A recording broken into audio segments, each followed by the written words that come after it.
आज मीडिया की नज़र न्यूज़ की टीम ग्राम पंचायत पड़ावली खुर्द पहुंची है।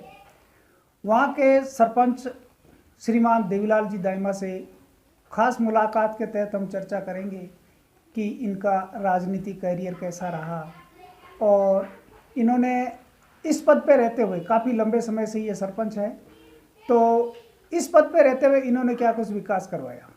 तो सबसे पहले तो दाइमा जी, हमारे चैनल में आपका स्वागत है। नमस्ते सर, आपको ढेर सारी हमारे गांव तक पधारे ग्राम पंचायत की तरफ से और मेरी तरफ से भी आपको धनी धनी मान से सम्मान कि आप हमारे तक पहुँचे। देवीलाल जी, जब हम बात करते हैं कि आप इस पद पे ग्राम पंचायत पड़ावली खुर्द में या जो भी ग्राम पंचायत पहले रही है या तो कम ज़्यादा होती रही पंचायतों का, तो आपने अपने कार्यकाल में मेन जो विकास है वो क्या करवाए? सबसे पहले कि मैंने 99-2000 से आज दिन तक मैं सरपंच पद पे रहा। 20 में मैं जिला परिषद मेंबर भी रहा, लेकिन जनता ने जब जिला परिषद मेंबर बना तो जनता ने वापस मुझे दूसरी बार जो चुनाव की प्रक्रिया हुई तो उसमें वापस मुझे सरपंच बनाया।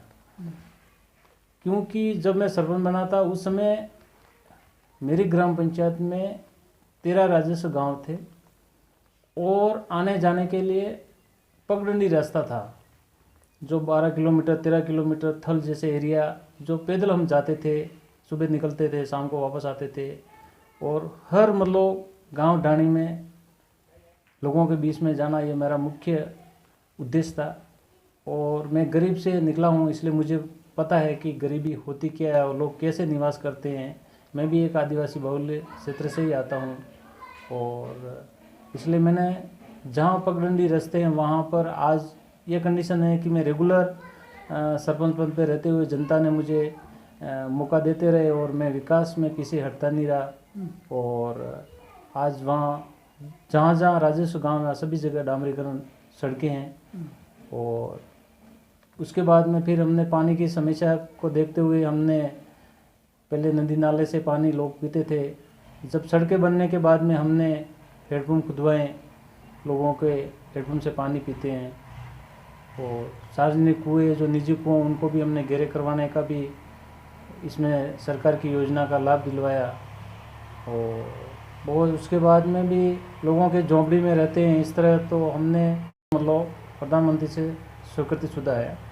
और हमने 702 का तो हमने सर्वे करवा के भेजा था, लेकिन अभी मतलब प्रोसेस में चल रहे हैं कि मतलब हमारे गरीब लोगों को मतलब आदिवासी बाहुल्य है, गरीब लोग रहते हैं और उनका मतलब मकान बन जाए तो बहुत ही अच्छा रहे। इसलिए हमने किसी गरीब को कोई राजनीतिक विकास में करता नहीं और मैं लोग सरपंच में कोई पार्टी होती नहीं है, लोगों के बीच में लोगों की सेवा कैसे करें ये मेरा मुख्य उद्देश्य रखता हूँ।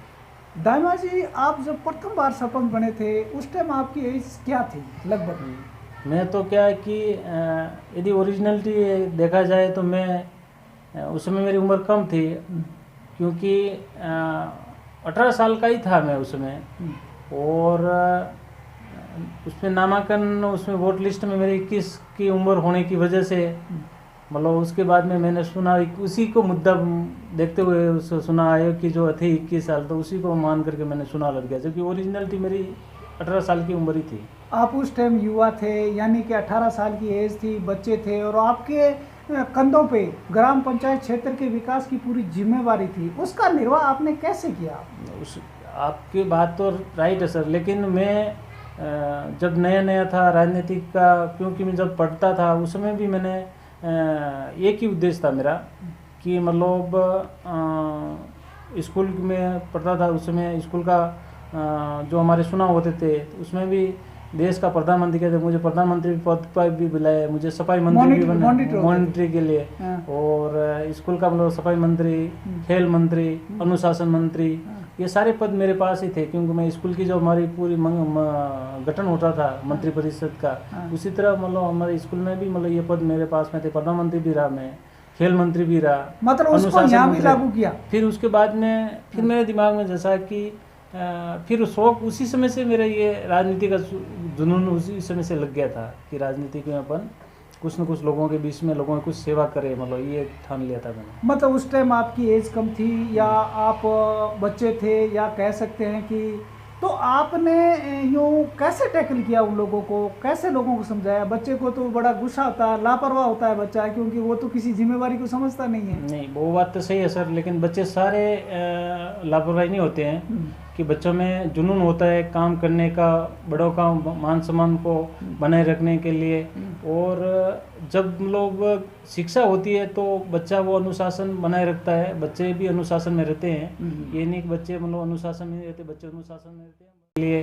और जब लोग शिक्षा होती है तो बच्चा वो अनुशासन बनाए रखता है, बच्चे भी अनुशासन में रहते हैं। ये नहीं कि बच्चे मतलब अनुशासन में नहीं रहते, बच्चे अनुशासन में रहते हैं। अनुशासन में रह करके बच्चे अब जो ठान लेते हैं वो काम करते हैं। और मैंने मेरी जो गांव के जो मोतबी लोग हैं उन और सभी समाज वर्ग का मुझे पूरा आशीर्वाद रहा। उन्होंने मतलब सबका सभी तरह से मुझे सहयोग देने में पीछे नहीं हटे वो। और उसके बाद में जब मैं हमारे लाल सिंह जी झाला साहब, डॉक्टर मांगीलाल जी गरासिया साहब, इनका मुझे ठेठ से मतलब इन्होंने मुझे अच्छा रखा। और इन्होंने मेरे को राजनीति में जो भी मैं लिख के इनके पास में लेके जाता गांव की समस्या, तो इन्होंने एक एक काम को बढ़ चढ़ करके काम करने में मेरे पीछे नहीं हटे और मेरे को उत्साहित होने लगा। और मैं उनके आज एक मतलब वो विश्वास पात्र हो गया कि मैं कोई भी काम हो तो झाला साहब और मंत्री साहब मेरे ग्राम पंचायत विकास के काम में कोई रुकावट नहीं आएगी, काम मेरा 100 में 100% होगा, ये मुझे पूरी उम्मीद है। मतलब आप उनको श्रेय देते, उन्होंने आपको प्रेरित किया? हाँ, मेरे को उन्होंने पूरा प्रेरित किया कि भाई आप काम के लिए पीछे मत हटो, गरीब लोगों के काम करने में मतलब उन्होंने अच्छा आशीर्वाद रहा। अब आप ये बताएं कि आप कितने चुनाव लड़े और कितने चुनाव हारे और कितने जीते और किस किस पदों पे चुनाव लड़े? मतलब हारने का तो नाम ही नहीं सर। जब मैं 99 से लगा करके आज दिन तक, यानी 99 2000 से लगा करके 2021 तक जो मैंने चुनाव लड़े हैं, इसके अंदर इसके बीच में एक मैंने जिला परिषद का चुनाव लड़ा, वो भी मतलब जीता मैं। और उसके बाद में फिर मैं सरपंच, रेगुलर सरपंच ही रहा हूँ इस पद पे। और अभी मेरी झाला साहब के निर्देशन में और अभिमन्यु सिंह जी ब्लॉक अध्यक्ष मतलब जिला अध्यक्ष जी, उनके निर्देशन में मुझे मेरी मिसेस को चुनाव लड़ाया था पंचायत समिति मेंबर के लिए, गरासिया साहब ने, इन दोनों ने। फिर हमने इनकी बातों को मान करके मैंने नाल और साटेखेड़ी से चुनाव लड़ा और मिसेस को भी वहाँ की जनता ने मुझे विजय हासिल करवाई। आप लंबे समय से सरपंच हैं, इस कार्यकाल में आपको कभी कोई ऐसी घटना या ऐसी चीज़ जो भयंकर परेशानी आई हो, आप उलझ गए हो, ऐसा कुछ हुआ? नहीं सर, ऐसा मैं ये उलझने जैसा काम मैं करता ही नहीं हूँ। नहीं। और मैं भाईचारे से काम को ज़्यादा प्राथमिकता रखता हूँ कि जब इंसान एक बार जन्म लेता है धरती पे, दोबारा मनुष्य योनि में आने के लिए कोई प्रेरित करते हैं। मैं सबसे पहले एक जो चुनाव, जिस तरह मैं चुनाव लड़ता हूँ, तो सबसे पहले वो मेरी जो व्यक्तिगत पे विशेष ध्यान देते हैं, मेरे खानदानी पे विशेष ध्यान देते हैं।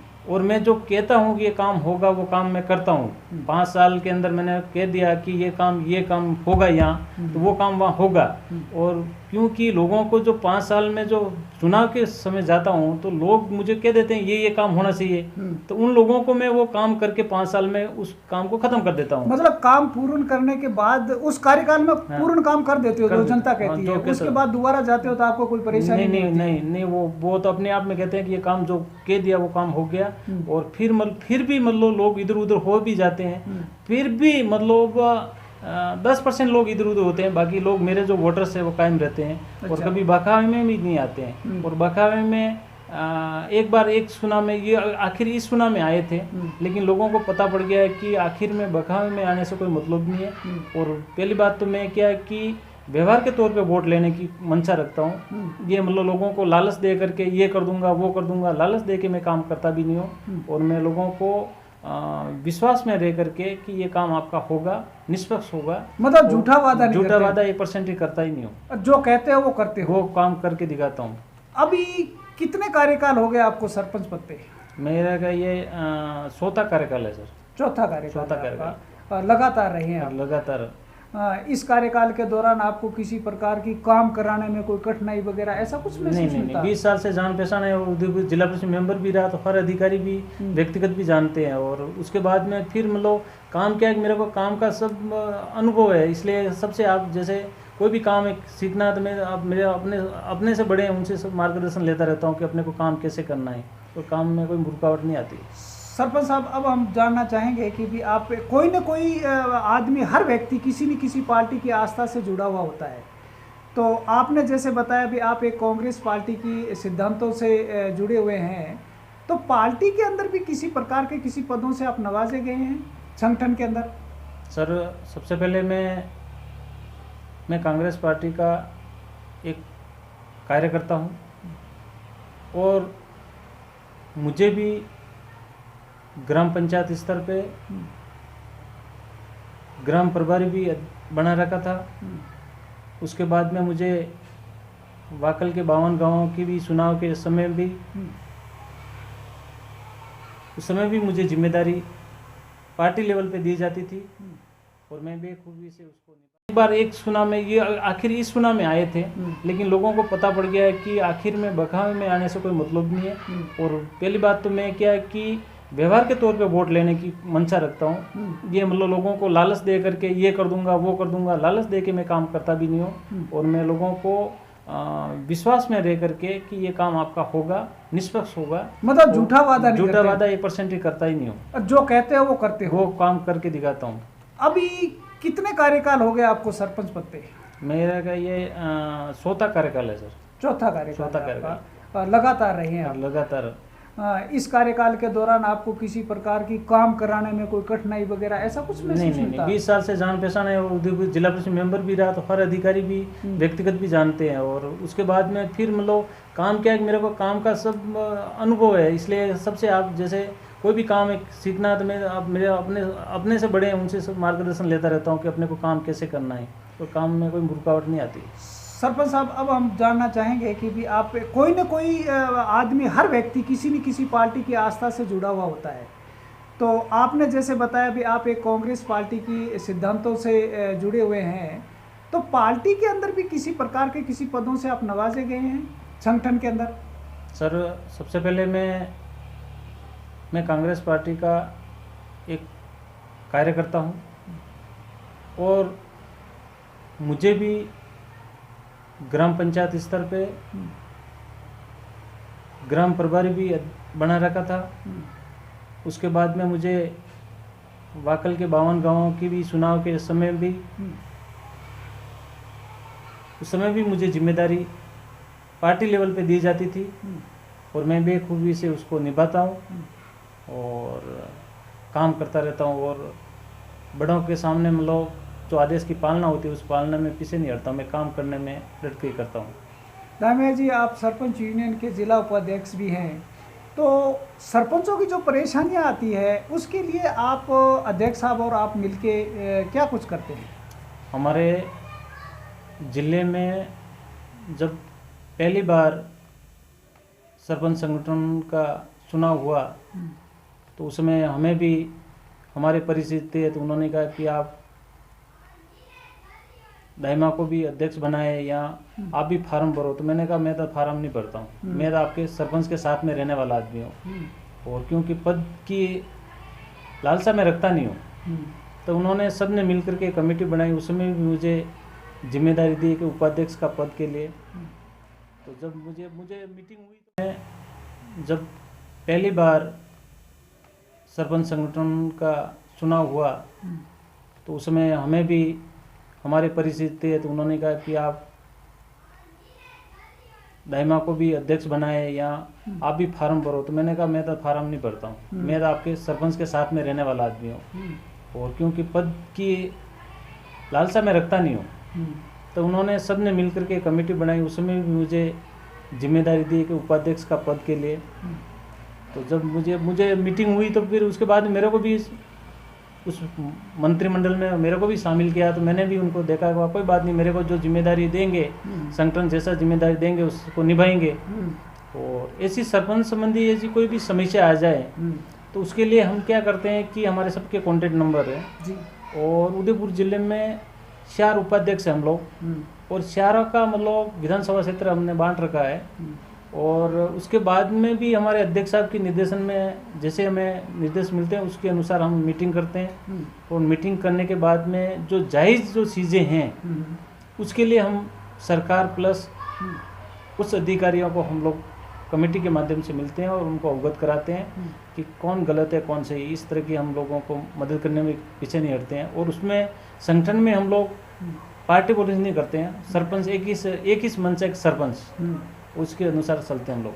हाँ भाई, सरपंच की कोई पार्टी नहीं होती सरपंच है, की पार्टी आप ही नहीं। विभिन्न पार्टियों के सिद्धांतों को पसंद करते हो, बल्कि जो संगठन है उसमें आप मिलजुल के काम उसके करते हो। मिलजुल के बिल्कुल। ऐसी कोई अभी घटना या ऐसा कोई हुआ है कि भी किसी सरपंच को कोई परेशानी हुई और आपने मिल के उसको निपटारा किया हो? अभी भी ताज़ा घटना है उदयपुर के किसी उनके व्यक्तिगत या पारिवारिक की क्या पता कौन सी समस्या थी, आपस में भिड़ गए थे। तो फिर हम लोगों ने भी वापस जिले में एसपी साहब को भी हमारा पूरा मंडल है उन्होंने एप्लीकेशन सूचना दी सर मतलब जो वास्तविक इस तरह की जो बातें हैं। तो दाइमा जी, मैं ये जानना चाहूँगा कि राजनीति में आप लंबे समय से जुड़े हुए हैं और सरपंच पद या जिला परिषद के डायरेक्टर पदों पे आप नवाजे गए हैं, तो आपको काफ़ी लंबा अनुभव है। तो राजनीति में इंसान को कैसे रहना चाहिए और जनता की अधिक से अधिक सेवा कैसे कर सकता है, बताएंगे आप हमें? सबसे पहले ये है कि राजनीति में सबसे पहले बात यह है कि राजनीति में आने के लिए लोगों के बीच में सेवा के उद्देश्य आना चाहिए, न कि वो अपनी सलाहने के लिए। नंबर 1। दूसरी बात ये है कि जो बंदा सरपंच पद में या इलेक्शन चुनाव लड़ जाता है, आ जाता है, विजय हो जाता है, तो सरपंच में कोई पार्टी होती भी नहीं। पहली बात इसमें राजनीतिक मेरे हिसाब से तो नहीं, तो लोगों के बीच में रहकर उनका काम करना चाहिए, चाहे कैसा भी है इनका जो होने लायक काम हो वो काम होना चाहिए। और लोगों को धरातल पे अपनी जनता को अपनी ग्राम पंचायत की जनता को खुश रखना सरपंच का दायित्व बनता है। नहीं, अपने एक सरपंच पद को अलग कर देते हैं, उसके अलावा जैसे राजनीति की बात करते हैं तो उस दौरान राजनीति के अंदर जनता की सेवा अधिक से अधिक राजनेता का क्या दायित्व होता है, ये आप मुझे बताएंगे? अब सर राजनेता की बात ये है कि आदमी जितना सरकार के अंदर सरकार में होता है और जैसे सरकार के उनके पास में पावर है लोगों की सेवा करने का, तो उनको चाहे आंख मीच करके उनको इतनी लोगों की सेवा कर दें ताकि लोगों को जो उसके जो शक्ति का उपयोग है वो करना चाहिए उनको। जैसे वो कोई भाई साहब मंत्री बन गया तो उनके विधानसभा क्षेत्र में या पूरे ओल्ड राजस्थान के अंदर जो गरीब तबके के लोगों को जो नियम योजनाएं जो निकलती हैं उन योजना का माध्यम से उन मंत्री का काम वहाँ मौके पे इस तरह का हुए तो उससे बहुत बेहतरीन तरीके से लोगों के बीच में लोग जुड़ सकते हैं, उसका फायदा भी उठा सकते हैं, विकास कर सकते हैं। ये आदिवासी बेल्ट है, यानी उबड़ खाबड़ एरिया है, पथरीला एरिया है, इस क्षेत्र की भौगोलिक कंडीशन के बारे में कुछ बताएंगे आप हमें? सर ये जो आप जो हमारे जो बात तो सही है कि ये पहाड़ी एरिया है, बिखरी आबादी में है, आदिवासी लोग इस मंगरे गांव डानिया फलों में रहते हैं और यहाँ पर इनका मुख्य उद्देश्य यही है कि खेती पे निर्भर करते हैं लोग और उसके बाद में खेती के साथ साथ मजदूरी जो भी करते हैं। और अभी तो बच्चों को शिक्षा से भी जुड़े हुए हैं तो बच्चों में शिक्षा की ओर भी आगे बढ़ रहे हैं और समाज में जो पहले हमारी जो कुरीतियाँ थी उन कुरीतियों को भी नज़रअंदाज करके शिक्षा की ओर पहली प्राथमिकता। यानी उबड़ खाबड़ एरिया है, पथरीला एरिया है, इस क्षेत्र की भौगोलिक कंडीशन के बारे में कुछ बताएंगे आप हमें? सर ये जो आप जो हमारे जो बात तो सही है कि ये पहाड़ी एरिया है, बिखरी आबादी में है, आदिवासी लोग इस मंगरे गांव डानिया फलों में रहते हैं और यहाँ पर इनका मुख्य उद्देश्य यही है कि खेती पे निर्भर करते हैं लोग और उसके बाद में खेती के साथ साथ मजदूरी जो भी करते हैं। और अभी तो बच्चों को शिक्षा से भी जुड़े हुए हैं तो बच्चों में शिक्षा की ओर भी आगे बढ़ रहे हैं और समाज में जो पहले हमारी जो कुरीतियाँ थी उन कुरीतियों को भी नज़रअंदाज करके शिक्षा की ओर पहली प्राथमिकता पे जोड़ रहे लोग। मतलब अभी विकास की ओर जा रहे हैं, विकास की ओर था। मतलब पहले वाली बातें नहीं पहले वाली है, बातें जैसे अनपढ़ रहना है या रोजी रोटी के लिए बाहर जाना है, ऐसा कुछ वो नहीं। नहीं सर। सर अब आपका मुख्य ध्येय क्या रहेगा? अभी आप सरपंच है वर्तमान में, इस क्षेत्र के लोगों के लिए, जैसे रोजगार के लिए, इनके लिए आप विशेष क्या प्लान बना देंगे, क्या करना चाहिए? देखो सर, मेरे विशेष प्लान ये है कि मेरी ग्राम पंचायत में एक बांध है, रेटा का नाका बांध बनाया है। पहले लोग केलवा में जाते थे, आज लोग कम से कम दो नहरें हैं, एक तो 2 किलोमीटर की दूरी पे, एक 5 किलोमीटर की दूरी पे लोग खेती करते हैं। और बीच में नहर भी जो खराब है, जैसे हम लोग 2 किलोमीटर, अभी 2 किलोमीटर दोनों नहरें बढ़िया चल रही है, और बाकी कच्ची नहरें हैं।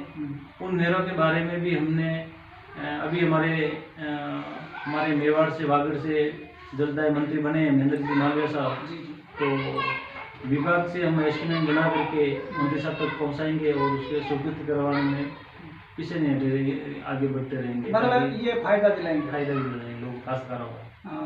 अभी हमने ग्राम पंचायत पड़ावली खुर्द के सरपंच महोदय देवीलाल जी दाइमा साहब से बातचीत की। इन्होंने अपना कीमती समय हमें दिया और हमने इनसे जो बातचीत की, इन्होंने कहा भी मैंने बचपन से ही विकास का जो मेरा ध्येय रहा है, एक जुनून था, और आज सभी लोग यहाँ खुश हैं इनसे, क्योंकि ये लगातार सरपंच पद हो, चाहे जिला परिषद सदस्य हो, चाहे पंचायत समिति सदस्य हो, वर्तमान इनकी पत्नी है जो पंचायत समिति सदस्य भी है, तो हम इसको धन्यवाद देंगे सरपंच साहब को कि ये सरपंच साहब ने जो बताया, और आदिवासी बेल्ट के बारे में बताया कि यहाँ बहुत बड़ी अड़चनें थी, तो कुछ जैसे आदिवासियों में शिक्षा का अभाव था, तो जगह जगह स्कूल हुए और इन्होंने प्रयास किया, लोगों को मोटिवेट किया। इसी के साथ मैं मुंशी राम धागला।